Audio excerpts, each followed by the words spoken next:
in the Kentucky Derby.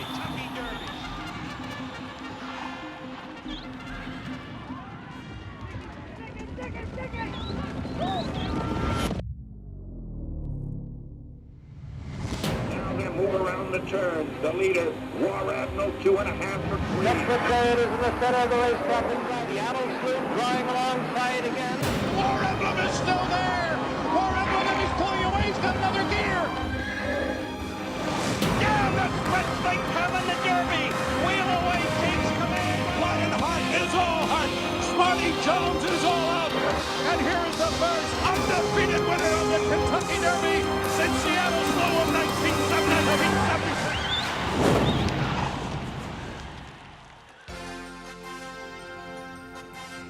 And a good Thursday morning beneath the Twin Spires, Churchill Downs in the Ville. The sun is peeking up over L&N Stadium there in the top right of your monitor and screen. The track is fast. The sun is rising, yielding some clear weather and temperatures in the high 50s, much warmer than it's been throughout much of the week. A very pleasant day in the offing here in Louisville, Kentucky, as we roll toward the 152nd Oaks and Derby on the morning workouts presented by TwinSpires.com. What's happening? Well, the California Kentucky Derby contenders have made their initial appearances here at Churchill Downs, many of them arriving this week and continuing to arrive, and we'll get some more on them here in a bit.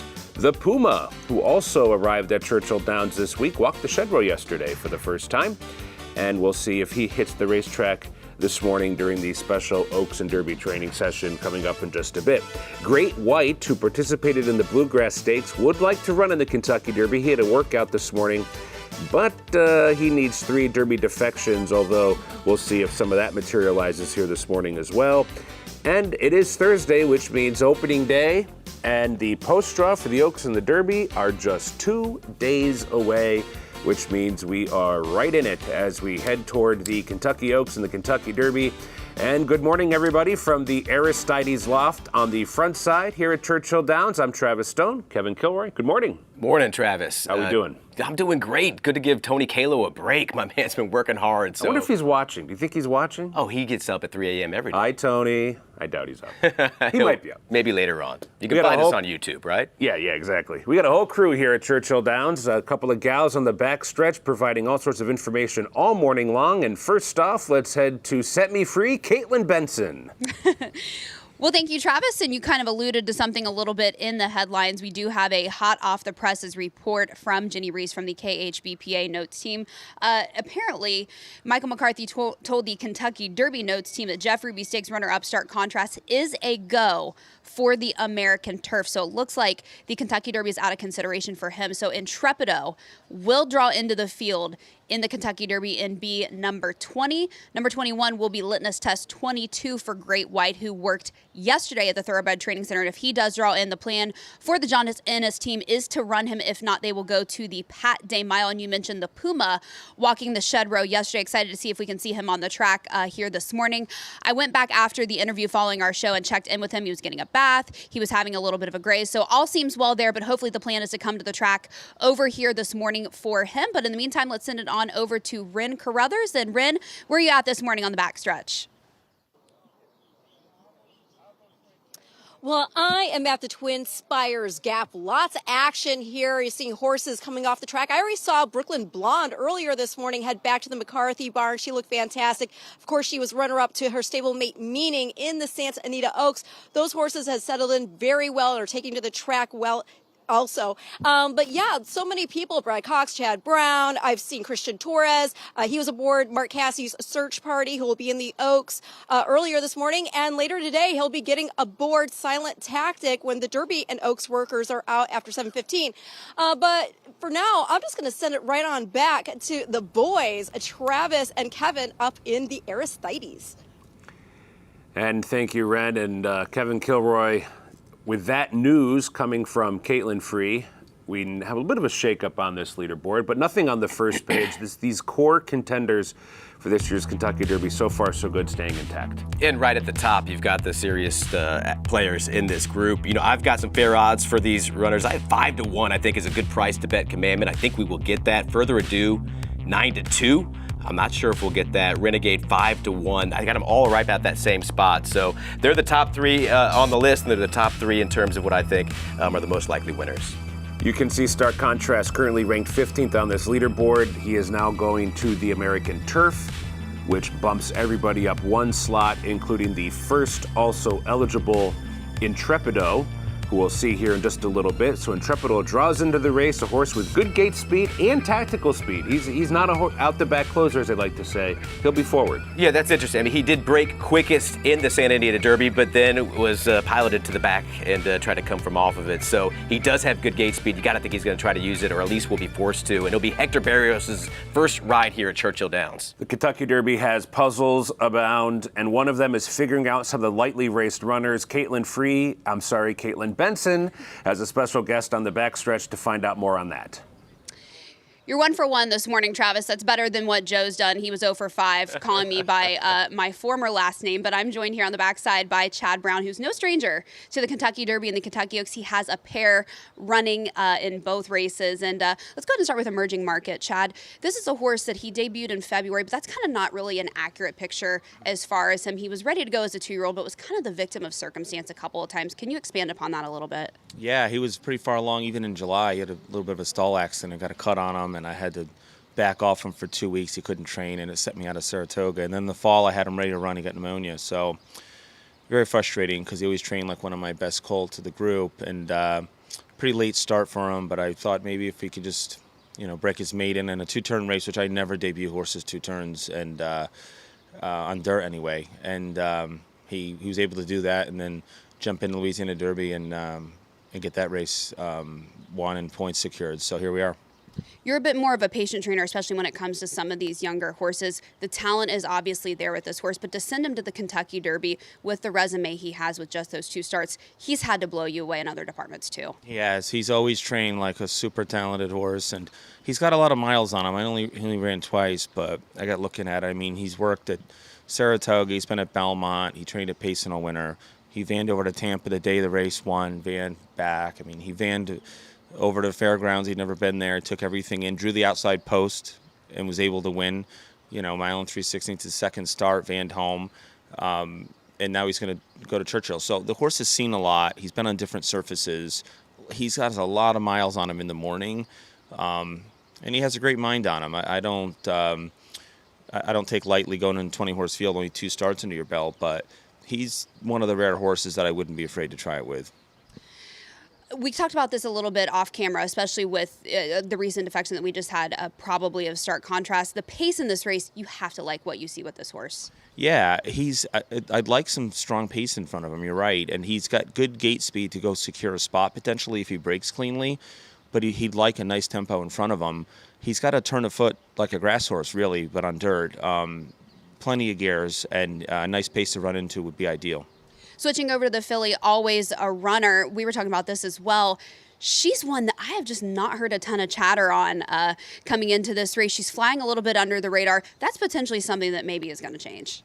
When I work her tomorrow, they'll be talking about her. She's like a sports car going around there. And she's only run twice as well. Rare situation, same thing. This filly got pneumonia. I had a bad virus in my barn last fall, and it really set a lot of my 2-year-olds back. And 2 of my best ones, we always thought she was top of the class as far as the fillies that I had.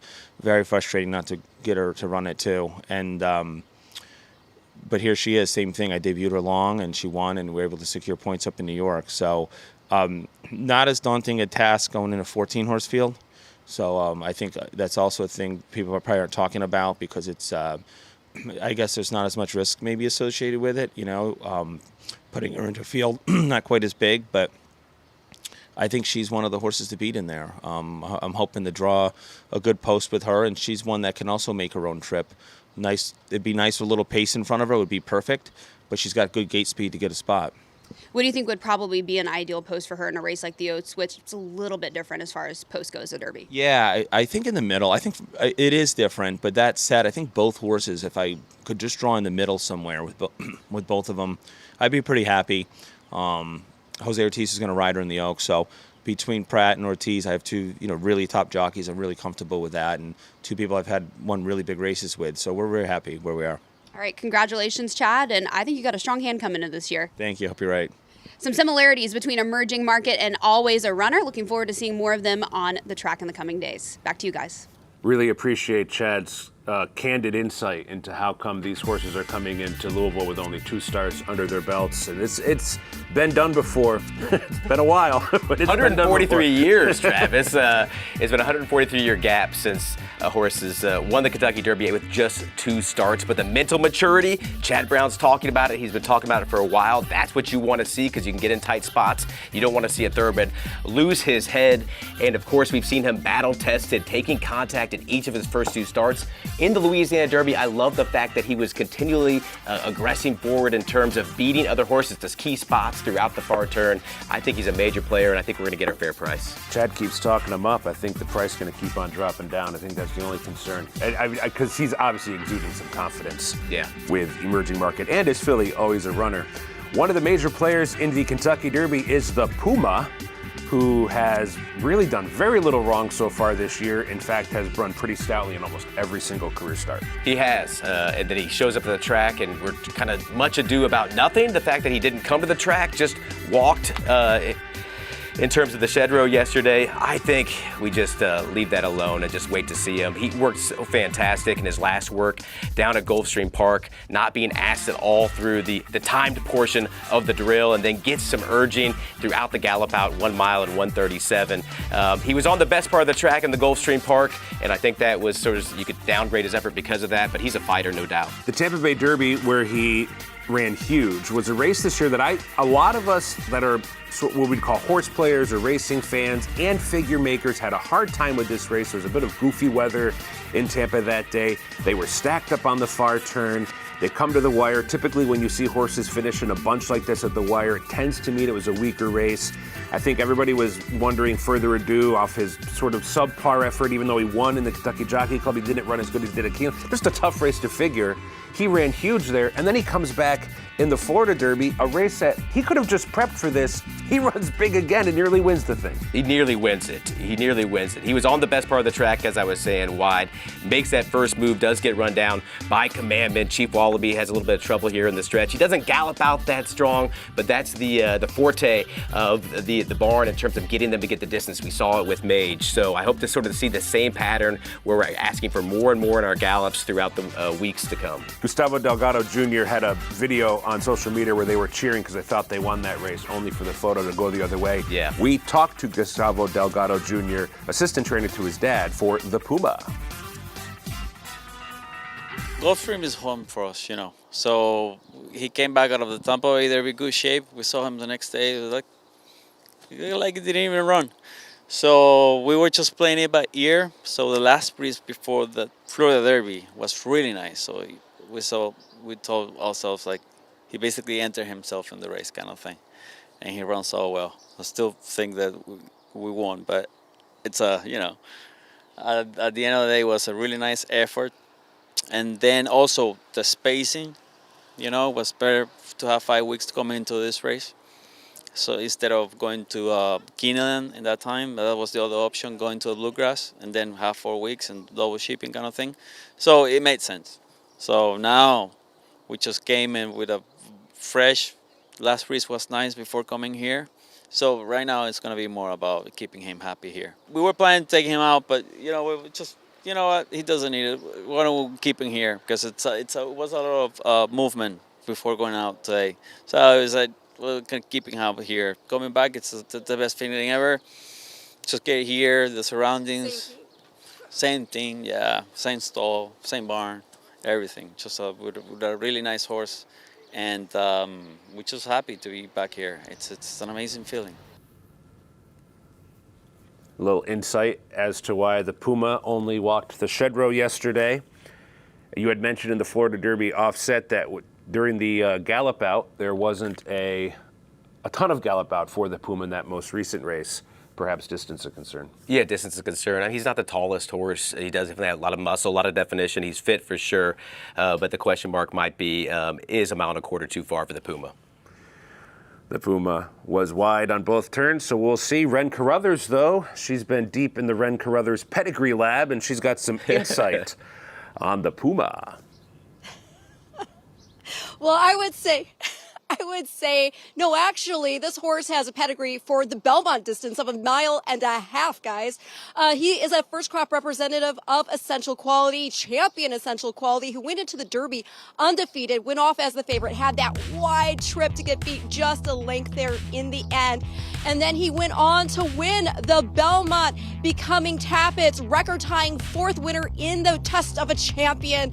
Essential Quality, as you know, went on to win the Jim Dandy and the Midsummer Derby, the Travers Stakes. Now, as far as the bottom side of this pedigree, his dam, that is Eve of War. She's a daughter of Declaration of War. And his Group 1 wins, he's a turfer, include the stamina testing Juddmonte International, and then his connections were really game. They brought him over for the Breeders' Cup Classic of 2013, and he was part of that scintillating 3-horse photo finish with Mucho Macho Man, Will Take Charge, and Declaration of War. He just happened to be a head back of Mucho Macho Man there in the end. And something you're not going to see on this graphic that's still relevant is that Declaration of War's dam, his mother. She is a half-sister to another Belmont winner in Union Rags. So again, guys, it's not about the size, it's about the genetics. And this boy has got a Belmont pedigree, and he's now going 1.25 miles. So we'll see. Thank you, Ren. Ren hitting hard this morning. I love it, and I love the pedigree lab. She's got to trademark that. I think you hooked her up there. Oh man, I want some royalties. So happy. The Puma comes from the East Coast. So happy he's going to come from the exact opposite side of the country. One of the main California contingents here. This is a horse by Run Happy. Talk about pedigree. Run Happy was a great sprinter. Yeah. What about this extra furlong for him? So the Santa Anita Derby was just his second time going long, and he was able to get it done in that race. There could be more here. He looks the part in terms of size and fitness. He had a perfect setup there. Race-long duel ahead of him. He just tracked right behind it, and he was able to take advantage of 2 tired foes. So I downgrade that effort in the Santa Anita Derby. But cheers to Robbie Norman, 2 years in a row that he's had a horse in the Kentucky Derby. Cold battle last year, and of course, so happy this year. On many numbers, that Santa Anita Derby came back pretty quick, and it might be flying a little bit under the radar. Right. Especially when you consider the runner-up and the barn that he's going to run in. Of course, talking about Potente, Pavlovian, who for a bit of time was on the West Coast, but sort of meandered his way back east with a pit stop in New Mexico and then a stop in New Orleans. This horse is a fighter. We talked to Chad Brown earlier. His horse and Pavlovian got in a real dogfight down there in Bayou Country. He did. You know, Travis, I keyed him in 3rd in a trifecta with Golden Tempo and Emerging Market on top. Whew. That went well. Almost. He has shown me blinkers back on to really reemerge as a really strong horse. Sunland Derby, he was able to run down a forward foe and then immediately move his attention to the outside to hold off a bidder. He was able to dig in against Emerging Market even after going through very fast fractions and taking pressure throughout. Travis, he's a horse that trains himself. He's a straightforward horse. I'm excited that he's in this race. He's a big player in my Super Vecta as I'm cooking it up right now. Trainer Doug O'Neill's won the Kentucky Derby before with his team, and a member of his team, Antonio Romero, the exercise rider for Pavlovian, spoke with us yesterday. This is the first day we went to a track, and we just jog Pavlovian, and we gallop Robusta because he feels great. So I was like, try to gallop to get my little energy off. I think the plan for Doug is breeze him on Sunday. So it depends how the weather's going to be. Probably supposed to rain, but we'll see. I mean, if it's not raining, probably we're going to breeze the horse on Sunday. So Pavlovian, one we can perhaps look forward to here in a few days. Silent Tactic, one we can look forward to this morning. This is just a consistent closer, always fires. He's got to find some lengths on Renegade, though. Yeah, Renegade got the best of him in the Arkansas Derby. If you wanted to tell yourself a story that he could turn the tables on Renegade, you would have to tell yourself that he made that move too early because he did get to the lead in the Arkansas Derby and was run down. Now run down by many lengths. So Renegade, obviously likely favorite in this Kentucky Derby, but he seems to be a horse that could be moving forward. I like the fact that he does have that potential to make that move at the quarter pole and blow open the race. Christian Torres is going to have some horse underneath him, no doubt. Trainer Marquez is going to have a busy weekend. He already worked out a couple of fillies. We'll talk about that a bit later, but he also spoke to us about Silent Tactic, who's going to be working here in just a while during the special training session for the Oaks and Derby horses. Here's Mark. He's a pretty simple horse. He's come here you can kind of take him anywhere. He doesn't get real excited about much. I thought, he's continued to get better and better. His last race, maybe he was a little flat. Of course, I think the horse to beat in the Derby personally is Renegade. I was very impressed by him. So, we got to hope that we have some pace. The added distance helps, and that he likes Churchill Downs. All those things, and we might have a chance. We'll find out what we think of Silent Tactic with his next breeze coming up later today. Wonder Dean, one of 3 international runners coming over by way of Japan, won the UAE Derby, getting up over 6 speed, who was also in the Kentucky Derby. Just a tough read for me, and feels like a long shot. Feels like a long shot to me as well. He's not the biggest of horses. Obviously, he proved himself at a mile and 3/16 in that UAE Derby. I don't think that was a very strong race. You could just see they were just so clear of the field. 6 speed just ran off. It wasn't a strong finish through the wire. I've got my doubts about Wonder Dean, but on looking at Thoroughgraph, he's kind of a player if you like the numbers. So watching the rider aboard, this was yesterday, right? He keeps on looking back. Well, did you make any sense of that? He seems to be concerned with something about Wonder Dean. Yeah, maybe just a little bit fresh and trying to work some of that edge off. Right. It's always a balancing act with these horses. That's Wonder Dean, one of the 3 Japanese runners. One of the runners coming from stateside, a horse that we saw last fall win the Street Sense here at Churchill Downs. He's a bit of a roller coaster since then with that poor return race as a 3-year-old, but he bounced back nicely. He bounced back very nicely. Talking to Jaime Torres, he just kept on switching leads in the Holy Bowl. He just didn't like the surface. I think we can absolutely draw a line through it. 2 wins here at Churchill Downs. You gotta like that. Big click in the pro column for Incredible there. What I love most about him in the Virginia Derby, he was able to take dirt, be in tight with other horses, and as soon as that lane opened up, he saw daylight and he hit it with a huge acceleration. On terms of figures, he's not there. He's got to have more. Is there more there? I think Incredible is a very sneaky long shot to consider. He should move a bit forward from one eye horse to another. Intrepido, who we just found out at the top of the show, is now in the Kentucky Derby, as it does sound like stark contrast is indeed going to the American turf. Intrepido, in all of his replays, he is a smooth starter. He gets out of the gate very well. He's got some tactical speed, which is going to be useful in a race like the Derby. Intrepido, likely forward in this race. Pavlovian, I think he's a full send in this race. He doesn't have to have horses in front of him. And I do think that obviously 6 speed, some speed. So we've been wondering about the pace of the Kentucky Derby. Intrepido's here, Chipancho's here. It's going to heat up, Travis. You know who else is here? Sovereignty's here. Last year's Kentucky Derby winner made his return to the race this past weekend off a lengthy layoff and was afforded the opportunity to train during the Special Oaks and Derby training session. Look, he still got the saddlecloth. Special Derby saddlecloth, the Sovereignty. So hopefully we see him later on this spring in the Stephen Foster, which appears to be his next target. He's going to train here at Churchill for a few more days as we continue on with the morning works here this morning on a beautiful Thursday morning, and it's dawn at the Downs now. So if you're in the Louisville area, come on out, join us in the mornings. You can watch these Oaks and Derby horses train, and after the show, Kevin Kilroy will sign autographs, limited number, but he is willing to do so. Don't forget, a couple of days from now, opening day here at Churchill Downs. It's now opening day. Used to be night. We're back to the day. First post 12:45, but a bit of a longer day because we're going to take a break after race number 3 to draw the Kentucky Oaks and the Kentucky Derby in the post draw presented by Ford as part of that opening weekend racing Saturday and Sunday. And you can, of course, tune in from home on all the social media channels. Stop scrolling through your aunt and uncle's Facebook posts. Stop down and watch the post position draw presented by Ford. Take a brief break. We'll come back. We'll talk Oaks. We had some Oaks workers today, so it's not like there's nothing to talk about this morning on the countdown to the 152nd Kentucky Oaks and, of course, the Derby worker as well. So a lot going on. See you back on the other side.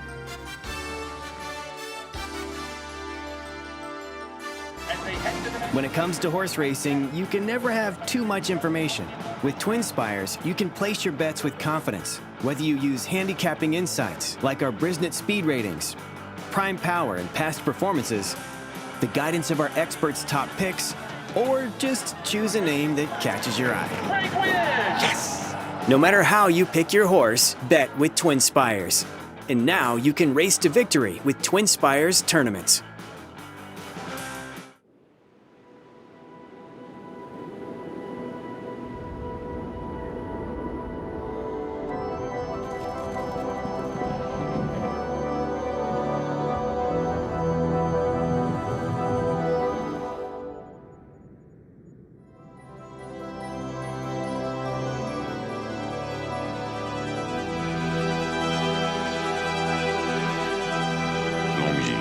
Elegance is an attitude. And good morning and welcome back to the Ville and Churchill Downs. We're near the west side of Louisville, right near the airport. If you've never been here, you can sometimes hear the planes take off and land, and you can also hear the water trucks get the racetrack ready for the special Oaks and Derby training sessions. As you can see, the track getting watered here this morning. It's supposed to be a warm day today, so probably thinking about that a little bit. Back in the Oaks scene, Kevin Kilroy alongside of me. And Kevin, we were at an event last night, Caitlin and I with some others, and this is just one heck of a competitive race. Parity, up and down. You can see Zany in 8th. She was the top of many lists going into the Ashland meeting. Michael McCarthy's got 2 in here. Percy's Bar seems to be ready before Ben Colebrook. Bella Ballerina, after Pretty Mischievous. You can go so many different directions. You want to have your price in mind before you get your bets ready for the Kentucky Oaks. I don't think you have to worry much about prices. I think everybody has to be a good price almost, because I think the favorite is 7-2 in here, if not 4-1. If not 4-1, right? If not 4-1. And Pashmina, major player for Rob Atras. You can find some bombs for sure. We'll see if Paradise runs here or the 8 Bells. The Brad Cox barn still decided. One of the local contenders, if you will, Bella Ballerina, who raced in Kentucky here last fall and of course won the Goldenrod. Lost her most recent race. She was out on the racetrack yesterday for trainer Brendan Walsh. My read on her has been, I'm questioning whether she truly wants to be a distance 2-turn horse. Perhaps a bit unfair on my part, but in a race like this, you have to at some point make some decisions for your tickets. It's a fair question. Now, going into the Rachel Alexander, the barn thought that she would be fresh, and she was. She got out of the gates quick, and she went to the lead. In the Fairgrounds Oaks, she still just did too much, and Brenda Walsh recognized that early on, specifically on the backside. They've been working her and training her to relax more behind horses. They're considering taking the blinkers off. If you see there in the Fairgrounds Oaks, she didn't pick up Life of Joy, but when she did finally see her, she came at her again. I can see why they're thinking about that. She's got to learn to relax a little bit to be able to get the 1 1/8 miles. Yeah, so maybe there's some angles there that make her not impossible in this race next weekend. Yeah, she's in the right hands and a half to Pretty Mischievous. Trainer Michael McCarthy has basically said that Stark Contrast is going to run in the American turf, but he still has a great chance in the Kentucky Oaks with this filly, Meaning, who's, in my opinion, really done very little wrong, has a ton of talent, and now we're going to find out just how talented she is. She's big, she's fit. I love her hind end.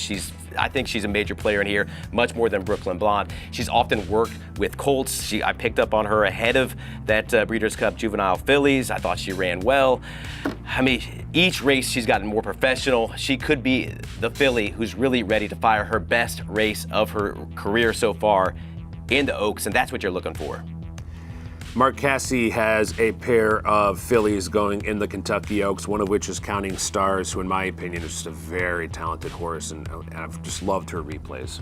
Yeah, she can relax. I like her a ton. She had that one clunker. I think you can just draw a line through it. So this is the first time that I'm seeing this work. I believe you too. This was earlier today. Early today. Yep, so Mark got his fillies out early. You can see full effort to the outside there. Sorry to interrupt there, but you're good. He's been on the muscle. So going solo here. And Search Party also works. We'll talk about both, but first off, Counting Stars.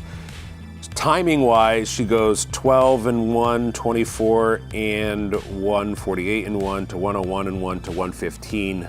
For those of you that like to write down all of those numbers, rolling 12. They'll be on the Twitter. I'm not going to rattle them off again. Look at her ears here. She's forward. And that's right. Kind of checking things out and watching these works. I'm looking into the ears to see if they're pinned back, if she's trying really hard. No, she's listening to her rider. She's like, when are we going? He hasn't asked until a little bit, just a tiny little niggle here to get her rolling down the lane. This is a versatile horse. She has if needed, speed, but she can also come from off the pace. And in a race like this, depending on post position and how things shake out, that's going to come in handy. This is an easy work. This is what you want to see, a nice maintenance move here on the track. And she knows Churchill Downs. That's one thing that's definitely in the plus comments for Counting Star. Gallop out, we're watching her. Rider staying tucked, and she continues to have a nice cruising speed here as she makes her turn around the bend. It has to be a good feeling when you got a horse like Counting Stars, but then you also have a pretty good backup in a horse like Search Party, also with plenty of starts on paper. She's made 8 career starts after getting a career going in Ellis last summer.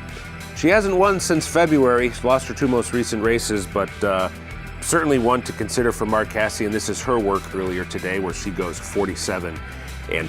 This is interesting to see her go quicker. What I saw her do in her last work, Travis, was that she was going slow early and then really impressed me in the gallop out and was fast and was showing more. I thought she was sort of robot-esque in her last work through the early stages. So she's going a little bit quick. You can see 2 paths, maybe drops down to the rail here, still staying just a touch off the rail, but this is a sharp move. You can see she's keen. This is jockey Christian Torres working Search Party. Yep, and you can see he's got a pretty firm hold of the reins there early on in the works, maybe a little bit more settled now.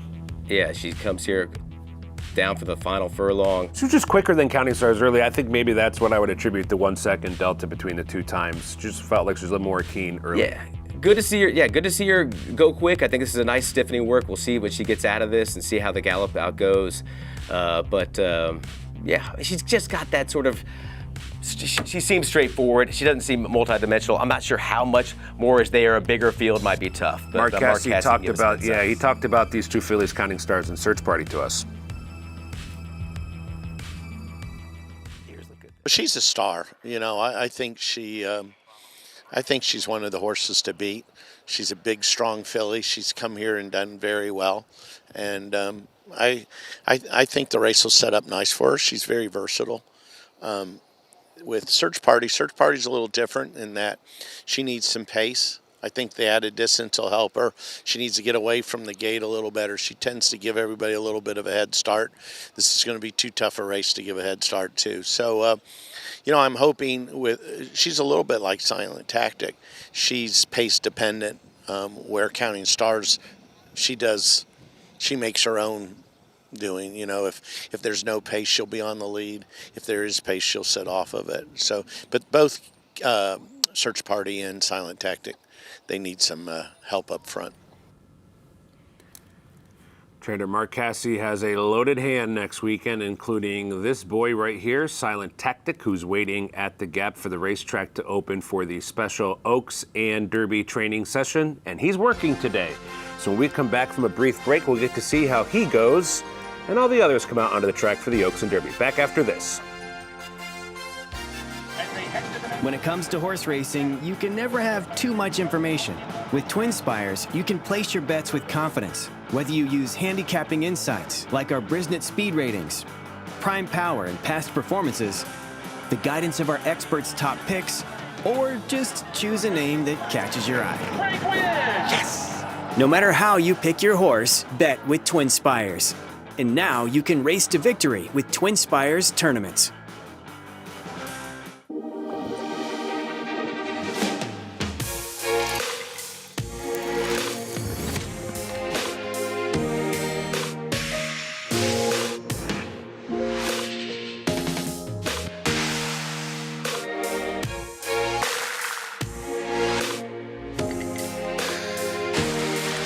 With over 200 flavor notes to discover, every sip of Woodford Reserve Bourbon is a spectacle for the senses.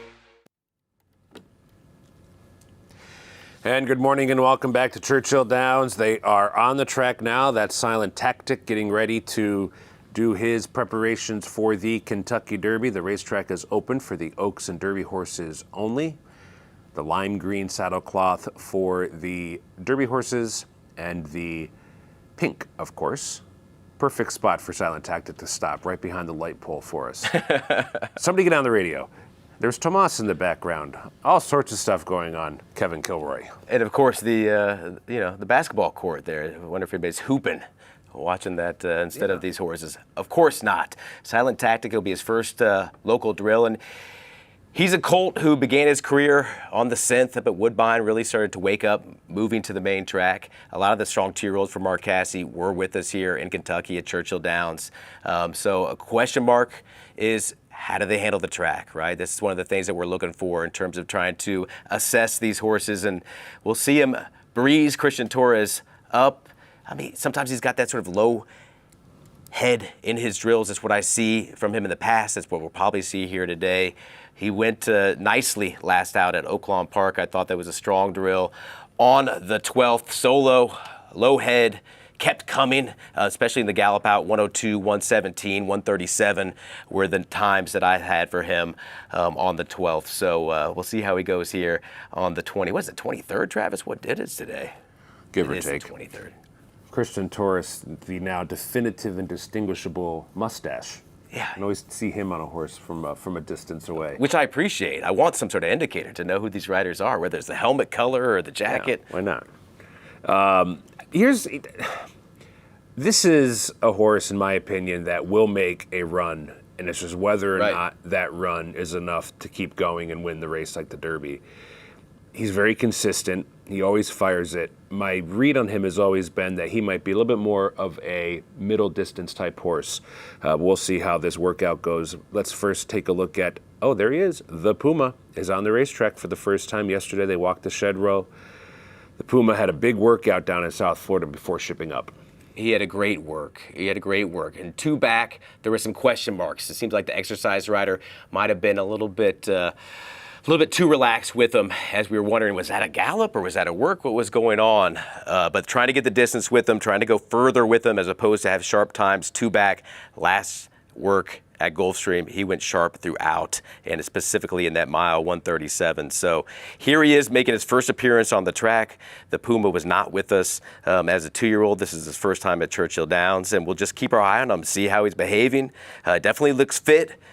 You can see just a little bit shorter possibly than some of these other big guys, and that is a question mark in terms of getting that 1.25 miles. Does he have the reach? Does he have the stride? He definitely has the connections. They know how to train for the Kentucky Derby. Watching Mage train is something I would absolutely remember in terms of just seeing him pick up speed throughout his gallops. They just kept on asking him a little bit more as he made his laps around the track in the AM each and every day. So I'll be looking to see if they do the same with the Puma. He's very good. He's done very little wrong. I mean, his race at Tampa was stout, and of course, he almost won the Florida Derby. Had he won that, you're probably looking at 3 or 4 points lower in terms of odds next weekend. I still think he gets bet. This feels like, I don't want to say wise guy. First off, how do you even define wise guy? But there are a lot of people that like the Puma. There's a lot of people, especially after that last work, and he a little bit green in a couple of his stretch runs, not so much in the Florida Derby. Possibly he had the best part of the track would be a knock, but Puma, a major player, absolutely. That's an interesting point. I was told that the rail at Gulfstream at times this winter. And it's a point that I've been able to capitalize on. I've made money off of betting against those outside horses and betting on the inside horses coming out of Gulfstream. Thanks for the tips. Anyway, so Silent Tactic getting set to breeze here this morning. This is his first breeze at Churchill Downs for trainer Mark Casse. It's been a busy morning. We saw his Oaks fillies work earlier. Christian Torres has done nothing wrong with Silent Tactic so far. Rides him well. You know, you could say that he moved too early in the Arkansas Derby and tried to blow up in that race a little bit too quick. I'd counter that. I think that's and that's my read on why he's more of a middle distance to one turn horse. Horses like that tend to make quick far turn bursts or moves, and then they flatten out from there. It's kind of funny, like if there was no Renegade in the Arkansas Derby, Silent Tactic wins that race by whatever many lengths. He was back to third. Right. And all of a sudden he's like one of the favorites in the race, but he runs second, and now he's going to be 3 times the price. But that's my read on him, is that early sort of keenness that he has in races might signal a horse that would appreciate middle to shorter distances, one run closer type. I like that point. I like that point a ton. And then sometimes we'll pair up 2 horses. Well, can he make up the links on Renegade? Renegade was the best there, but is Renegade going to get the trip? It's not just about beating that one horse in that shorter field. You've got to work out the trip in the Kentucky Derby, and does he have the type of move that can get it done? I think he does. It's a question of distance and a question of timing for that move. Christian Torres will have to keep him buried. But also, at the quarter pole, you want to 2 lengths back. The furthest is where you want to be. So you definitely got to be in a good spot. The winner of the Derby is often in front by the 8th pole, which is like a random fact. It's kind of wild. even though it's a 10 furlong race. It's often decided after 9. A Silent Tactic begins his breeze. Did not get any sort of a targeted distance, but we'll find out, I'm sure. Being kept pretty close to the rail here. We can see, hard to make out completely in terms of that daylight coming through, what his ears are doing. Christian Torres just in a sort of neutral position. He crouches down a little bit here as they're coming through the turn. He seems to be going sharp enough here through the early stages as they approach past the quarter pole. We'll see what he sets down here in the stretch. I always like to see the energy down the lane, Travis, and sort of see how we're finishing it up. Sometimes we'll see horses go quick early and they don't necessarily muster that big bid. You notice through the wire. I feel like he carries his head a little bit low, and I'm looking at my notes now, and sure enough, I wrote down from some earlier races, in particular his debut, has that sort of lower head carriage. Reminds me a little bit of, I think it's AP Indy, carried his head real low. Neil Pesce would say take him to Kentucky Downs. That low head carriage works really? well on the track there. He took a little bit of a reminder there, a little bit of a nudge to get more in the gallop out. I'm not necessarily loving the response in terms of quickening there, but you can see his ears both pointed forward. He's still not having pinned back in terms of a stressful sort of work here. He's going easy enough, even though he took just that one urge. So it wasn't a big ask in the gallop out. It wasn't like they were really trying to get him to pick up and go quite sharp. Fine enough drill, nothing that blew me away. I don't think this is necessarily going to move him forward in the markets. Seems like a maintenance move. You can see a big spacing since that last work on the 12th. Interesting spacing in between drills. Travis, do you have any sense of working with horses coming out of Oaklawn Park? I know as a Churchill Downs day-to-day handicapper, I want to try to fade those horses. A lot of those horses don't come out of the winter at Oaklawn Park in the best condition. In the Kentucky Derby, I'm not sure if I could take that same approach. No, I hear you. Before we talk about that, here's the times for this workout. He won 12, 24, 48, 101, and then 114.4 for Silent Tactic did he. And Litmus Test also worked. Hopefully we're able to catch that or at least talk about it here in a moment. Let's go back to the Puma quickly, who's continuing to do his first tour of the Churchill Downs racetrack and looks a little sharper here, a little bit more ready to go. It did feel like when he first came on the track, he was catching things, checking things out. Looking around. For the racetrack. He looks a little more focused here. Yeah, I mean, what do you want to see? This is one of the question marks, right? Like when we saw Sovereignty last year, journalism, they made such an appearance, whether it's just in terms of the physical for Sovereignty or journalism, touting himself, really sort of boasting out his chest.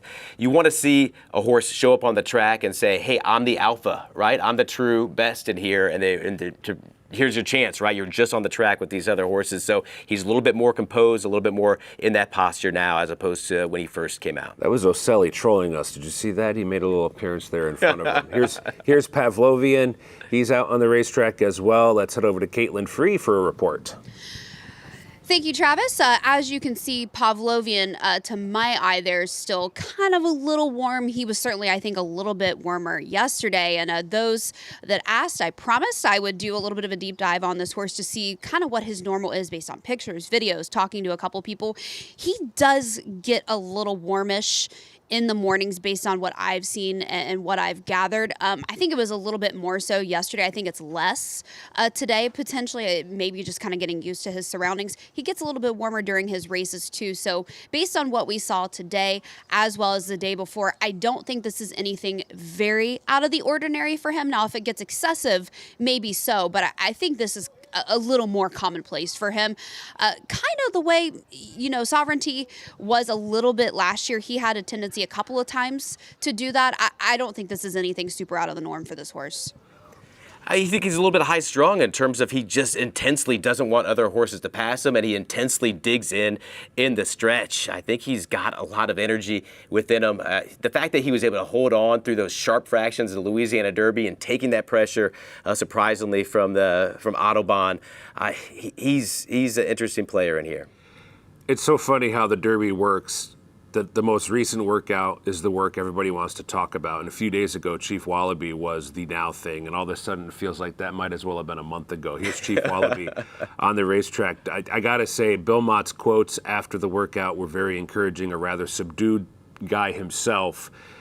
It did feel like he was brimming with confidence after what he called a very good workout. And I believe he said it was very good a couple of times, which is not very Bill Mott-ish. I believe he said amazing to Dave Grenning, right, in terms of the quote that came through there. And it was. We saw it too. It was pretty easy to see. Now, he looked, in terms of the horse that he was keeping company with, it was his first work after his win at Keeneland, and he did 4 furlongs while Chief Wallaby was going 5. So, of course, he was going to pull away in a big way, but he made a move with such focus, and that's been the question with him, right? They've got the blinkers on to keep him moving forward, not sort of thinking about the other horses around him, as we saw in the Florida Derby, to hit that lane, hit that spot, and keep on aggressing forward. So, Chief Wallaby, he quickly went past him, surged past him, strong gallop out. He's got the physical. He really is impressive. It's the same sort of question as we were talking about with Emerging Market. Just 3 races for Chief Wallaby. He had some minor setbacks as a 2-year-old. That's what kept him from the races. But also the same sort of conversation as they were training him to race, right? They were getting both of these horses ready to go, so he has the miles in the morning, just not necessarily those spots in the afternoon. And with 20 horses or 19 horses around you, you want to have that vocabulary, the thoughts of like, well, what do I do in this situation? How do I handle this situation? What goes on here? If you've been there before, you can be more of a cool customer. But Chief Wallaby, he's showing all the signs that you want to see in terms of how he's running across the track here. He likes it here. It's a good horse. He did beat the Puma on debut, was within a neck of Commandment, and then most recently he was kind of stuck in between horses late, but was still coming on despite the fact he only had 2 career starts under his belt. And galloped out in front. Yeah, Chief Wallaby is a major player in my opinion. Intrepido is now in the Derby with the news that stark contrast is American Turf bound. Intrepido from the West Coast. His season has been a bit up and down. It looked better on paper as a 2-year-old. But he gets out of the gate well, and he's got some tactical speed. Tactical speed. My read on speed, if you're not trained by Bob Baffert, you might not want to try to wire this field. You just don't see many other trainers who are able to get their horses ready to go in that sort of way. And with the likes of some other speed in here, when Barrios took back after breaking in front last race, did it signal to us that that's not what they want for him to be forward? Maybe they're just trying different things because he hasn't won in so long. Yeah. He's definitely an outside contender in Intrepido. He had a wide trip last time. It was kind of a no-hope trip way out there. He was wide on both turns. Wide on both turns. But he also flattened out pretty bad in the stretch. He did. Distance is a question for Intrepido. If you're looking at Rags, it seems like he went backwards. If you're looking at Thurgraph, it seems like he went forward. So there's some mixed messages about his numbers coming into this one. But welcome to the Kentucky Derby field, the body of the field there, Intrepido.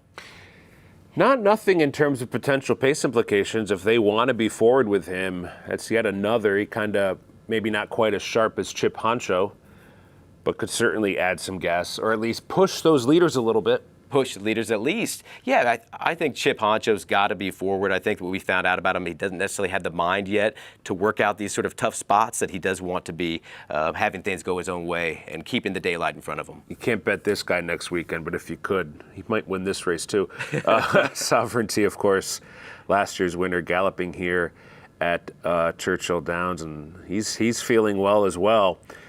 Really good effort down at Oaklawn. Kind of a no-hope trip the way things shook out. They just sort of took control of the race and ran a good second, ran a good number, first start since August. You got to remember that was his first start since last summer. It was. I mean, he held off journalism. It was a fine run. It's hard to be super confident. It's like, oh, that was a prep for the next one. He needed the race. Well, the next race is a Stephen Foster, and it's 9 weeks in between. So I've got some mixed messages about that. But he's obviously so impressive physically. That's one of the things that became so exciting when we did see him on the track. And Travis, that's what I'm looking for, right? Maybe a horse has already run fast enough to win the Kentucky Derby in terms of facing this group. I just want to see that they're showing the signs of holding for him like you're seeing with Further Ado. Maybe a horse needs to move forward, and so you want to see them showing renewed energy, a sort of extra sort of burst that really excites you. Maybe it's just the physical you want to see him. I mean, I love that view with the light on his muscles. He's a good-looking horse, and that's what we saw in the Kentucky Derby last year. We haven't quite seen that same striking appearance arrive at the track yet, but Sovereignty, there you are, my man, and he was a big price, which leads me to ask the question, who does Griffin Johnson like this year? Because maybe we can get another good price on a legit contender in this Kentucky Derby. Yeah, litmus test worked this morning. He worked out of the gate and went 59 for 5 furlongs. Not so bad. Yeah. That's what we're told anyway. So, like, and he's that's been a pretty here. Serious work. 59. The other Baffert horses aren't here, but Litmus Test has been here for a little bit, of course, coming from the Oaklawn Park string up as opposed to coming from out west. He's always been a big dude. You can see him after seeing Sovereignty to Litmus Test. I think that's a nice transfer because Litmus Test has always been a monster physically. He hasn't shown it in his races at all, and I haven't seen necessarily excuses for him not showing up in his races. But sometimes these bigger horses, they just need more racing to really find themselves, to figure out their body, to really get within themselves and figure out their stride. So he is one I've got my eye on close in terms of watching him on the track here. Good to see him in the Saddle Town, of course, the Baffert stars there in this designated Derby and Oaks training period. His 2-year-old races were pretty stout, particularly Los Alfitur. He just hasn't really turned the corner this year. Yeah. And actually really has to find about 20 speed figure points if he's going to be a contender in the Kentucky Derby. Commandment as well made an appearance here at Churchill Downs earlier today. I love Commandment. He has been this mix of this sort of like, well, not much energy, and then the spunk, keeping Katie on her toes in terms of making sure to hold on. There's a great shot of him almost tossing Katie coming out of the track there the other morning that Curtis Cody's team captured. You know, I like him as well because he's not a flashy workhorse. He's got that choppy stride. People are going to be like, I don't like him. But, you know, practice is not his thing. It's races, and he shows up every time, and he does it just in time. He keeps on coming forward. It's one of those qualities that you want to see in a Kentucky Derby horse, that they can go through each call in a steady pace. Not how fast you go, but how you go fast. He's a steady mover. He doesn't stop. He keeps on grinding. He keeps on coming. He might make the last move to get it done, but it won't be from last in the Kentucky Derby. Commandment jogged twice around Churchill this morning per Mike Welsh, who does clocking here leading up to the Kentucky Derby for daily racing for him. He jogged twice around the mile oval, full effort galloped as well. And further ado, jogged 5 furlongs and galloped another mile and 5/8, pulling hard the entire way. And we're going to see it here. They got this video of Further Ado, and this is a pumped up racehorse.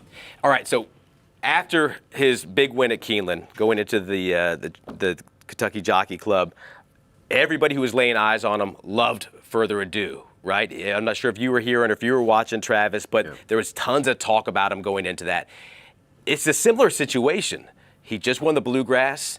We're wondering about, can he hold form? He continues to look great. He continued to look great here at Churchill after breaking that maiden going into it, but still he regressed, right? So it's an interesting little nuance to this. Yes, he looked fantastic, and he was showing this sort of energy going into the Kentucky Jockey Club. He did regress. Will that be the situation here? He's showing everything you want to see, but that's the big question mark at likely a short price. You can see why Brad likely did a little bit more with him, perhaps to take some of this edge off, because this is a horse that is feeling really good. He's feeling really good. Yeah, almost. You wonder. I mean, this is our opinion here, front side. We don't train horses every morning, but now you're like, is this horse almost too fresh? Too fresh, right? Yeah. And will he stay like this throughout the next week? If we got a long way to go. If We're the race still, was this weekend, 9 days out, right? Yeah, absolutely. And if they can get him to sort of relax, I mean, what are you looking for? Are you looking to keep that energy up throughout? Do you want to see him sort of relax a little bit more? Hard to know. The other thing is, in his races, particularly in the Bluegrass, he kind of swapped leads a little bit late, was moving around a little bit.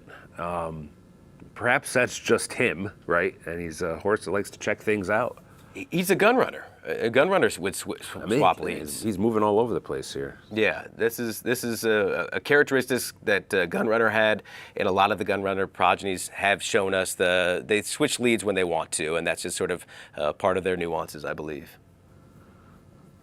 Further Ado. If you want to see this and some of the others working, preparing, galloping, jogging, walking, whatever, be sure to join us every morning at Dawn of the Downs. Started today, and you can see the city likes to take advantage of that stuff. The city loves its Derby. It is truly a 2-week party in Louisville. It's kind of funny. Yeah, Thunder over Louisville. Tomorrow the hot air balloons are taking off over from Bowman Field. I got a lot of hot air. And you are up at the top.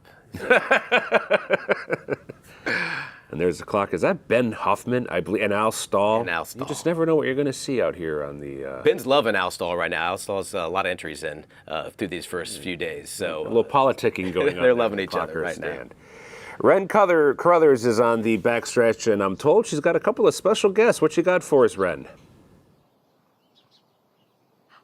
I do have some special guests. It's been a crazy morning. We have so many people out here for Dawn at the Downs. I got to say that slowly, guys. I mean, even Jean Cruguet, who rode Seattle Slew to Triple Crown Glory, was out here. But with me right now, Isabella Leslie, Bloodstock agent, and somebody who knows about winning the Kentucky Derby, Brian Hernandez Jr., who rode Mystic Dan and Torpedo Anna in the Oaks to triumph in 2024. Guys, what are your impressions of the horses?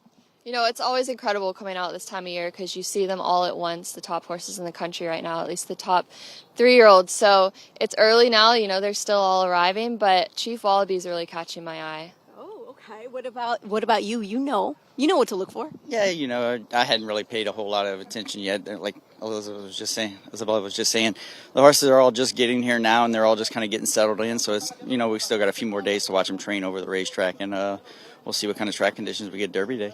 All right, 2 more questions for both of you. One, because you know so much in the flesh, you said Chief Wallaby. Is it just his whole presence, his conformation, everything about him that's standing out to you? Yeah, I really liked his last work, and just the way he's getting over this track seems to be, you know, he's enjoying it. So we'll see, but it's hard. All these horses look good. You know, it's hard to say, but we'll see how the week goes on and what the track looks like on Derby Day and go from there.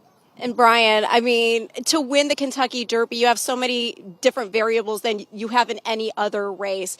What was the standout to you when you rode Mystic Dan to victory about the navigation of that? I mean, that rail skimming ride, right? But what did it take to prepare that horse to get to the big dance and put in that effort and just the overwhelming emotion afterward? They just did a great job with him back at the barn, you know, preparing him for Derby Day. And that year, he was the type of horse where he was just coming into the race so good. And the biggest thing with Mystic Dan was his mental ability to just take everything in. And even Derby Day here, he got in a post parade, and he was just a pro, like he had been there a million times. And he always put that confidence in us that we'd be able to get that kind of trip we were able to that day.